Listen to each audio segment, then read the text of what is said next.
ରାଜ୍ୟରେ ନାରୀ ନିର୍ଯାତନା, ଦରଦାମ ବୃଦ୍ଧି, ଡବଲ ଇଞ୍ଜିନ୍ ସରକାରର ବିଫଳତା ବିରୋଧରେ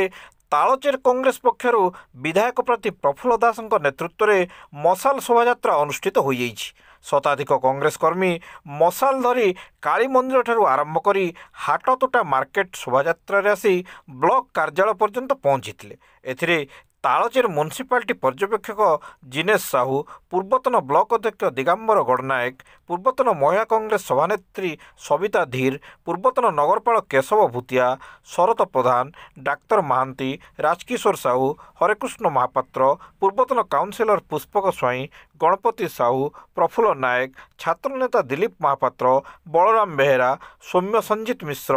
ଦାଶରଥୀ ସାହୁ, ଗିରିଜାଶଙ୍କର ମିଶ୍ର, ବଜରଙ୍ଗ ଅଗ୍ରୱାଲା, ସନ୍ତୋଷ ମହାରଣା, ମୁକେଶ ଅଗ୍ରୱାଲା, ପୁଷ୍ପଲତା ସାହୁ, ମାଳତୀ ପଟ୍ଟନାୟକ ପ୍ରମୁଖ ଯୋଗଦେଇ ବିଭିନ୍ନ ସ୍ଲୋଗାନ ଦେଇ ଶୋଭାଯାତ୍ରାରେ ସହର ପରିକ୍ରମା କରିଥିଲେ।